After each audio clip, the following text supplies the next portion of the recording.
Hopelessness, defined as a feeling or state of despair, a total lack of hope. Here's the interesting thing. Godlessness leads to hopelessness. What's that mean?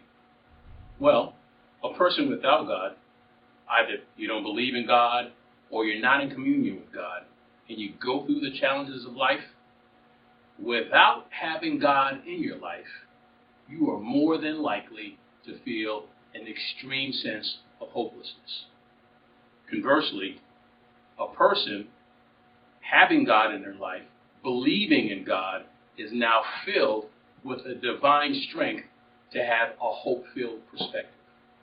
Godliness leads to hopefulness. With the chaos in the world, it's easy to see that the world is in a state of an epidemic of hopelessness. You know, I went to San Quentin recently. I'm going to talk about a place of hopelessness. I was completely taken by the entire experience. But amidst that Spartan surrounding, there was an inmate that addressed the group that I was in, and he said this: you can't have hope if you can't see the light. Now, he was referring to the light at the end of the tunnel, but we as believers know that light to be Jesus Christ, the light of the world. So here's the problem. Our friends and family, our neighbors, our colleagues may not have this light. And without the light, we've already talked about it, without godliness, there's hopelessness. So what do? Where do they turn?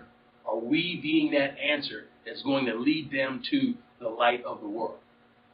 Are you leaving the comfort and the joy of the Lord and going out and turning beliefs? Or are we just sitting and waiting for a better day to come? You're needed, you're essential, you're invited to participate in the Lazarus Project. The Lazarus Project is an evangelistic campaign. It has two pillars: prayer and the practice of life that advances the transformation of entire cities. It uses military strategy through a prayer campaign to unite and activate both sacred and secular community teams to cooperatively restore hope to their city. It is time. Now is the time for us to go after the one. Will you join? Will you enlist in this cause?